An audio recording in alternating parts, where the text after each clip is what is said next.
Hi, I'm Savia Key, and welcome to Retirement Safety Zone.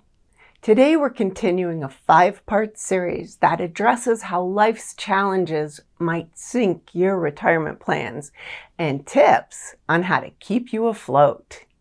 In this second video, you'll find tips that will help protect your income from the rising costs of everyday expenses due to inflation.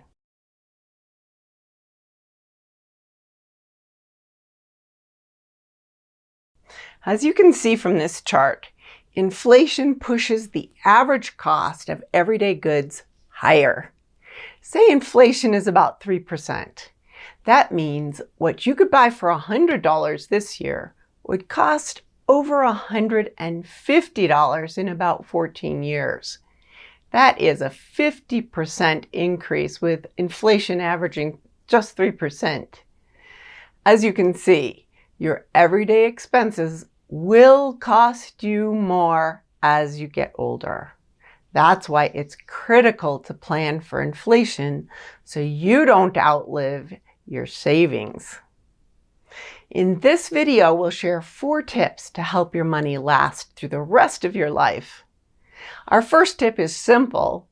Set a safe withdrawal limit. Safe means sustainable over your entire lifetime. Plan to withdraw less from your savings in the early years of retirement so that you can withdraw more later in life when expenses are higher. Here are a couple of common strategies people use for planning withdrawals for income. One method is to decide how many years you'll need your money to last. In other words, estimate your expected lifespan and calculate how much you can withdraw each year with the goal to use up most of your savings in your lifetime. Factor inflation in by planning to withdraw a bit more each year. For example, let's say you're budgeting $5,000 a month or $60,000 for the first year of retirement.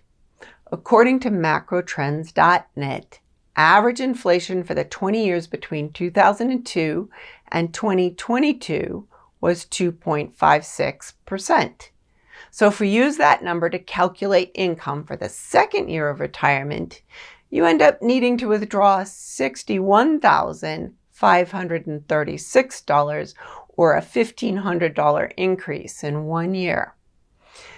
If inflation averages 2.56% for the next 25 years, that $60,000 income you budgeted at age 65 would become $112,876 per year at the age of 90. So almost double. As you can see on this chart, if you live to 90, your withdrawals would total $2 million. Of course, you don't need all that money on day one.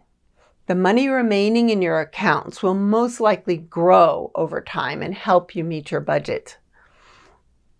Another approach is to withdraw less per year than the average annual growth of your invested savings. The latest recommendations suggest a withdrawal rate of 3 to 4% of the total invested amount. The idea is to let the growth of your principal cover your income withdrawals until late in life. As the last years of life come over the horizon, withdrawing income from your principal makes more sense. It pays to be cautious if your savings are in the stock market, of course. Keep in mind that market losses could result in having to withdraw part of your principal in order to take your normal income. Withdrawing part of your principal means you have less dollars to invest the next year, which means the stock market has to grow even more for the same return. After a few bad years in a row, you can seriously deplete your funds and risk running out of money during your lifetime. As you can see, no matter what method you choose, it is wise to plan for inflation and the increase in income it will force you to withdraw each year. Our second tip to help your money last is to consider inflation when balancing your investment portfolio. Most investments advise regular annual reviews of assets as a foundation for keeping a healthy balance between risk and growth. And when life-changing events occur, like retiring, a thorough evaluation of personal risk tolerance and portfolio balance is critical. Your future income may depend on it. The closer you get to retirement, the more important it is to factor inflation into your investment strategies. To balance strategies for a safe, steady income, consider growth investments in the stock market for a portion of your savings to help pay for inflation. And I'm sure you've heard our third tip just a few times before, but it is so important it bears repeating. Have an emergency cash fund.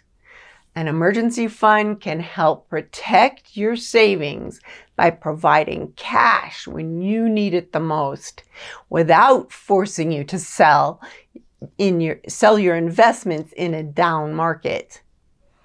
The chart earlier in this video illustrates what can happen when you have to lock in a loss by selling when prices are down. Many advisors recommend having 3 to 6 months of living expenses in your emergency cash fund. In our example earlier, that would be up to $30,000 put away in cash for ready access. So having this fund is helpful, but if you are a property owner, unexpected expenses can be quite high, so you may want to have a little bit more than that, just in case.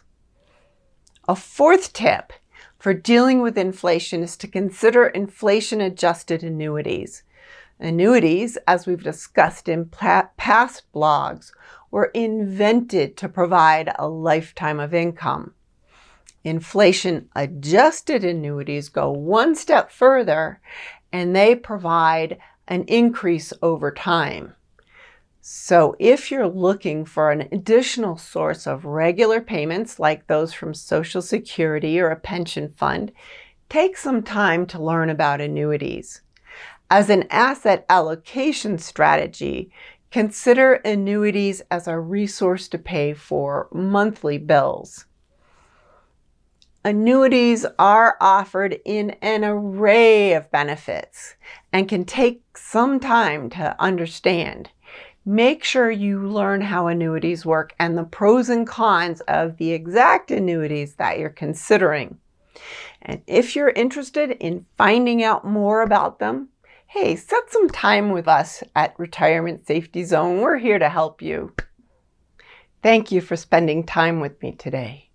If you found this information helpful to you, please give us a thumbs up. And if you'd like to learn more about how to help family in distress, or if you want some more information on types of insurance that will help keep your retirement safe, subscribe to our channel. Thank you and have a great rest of your day.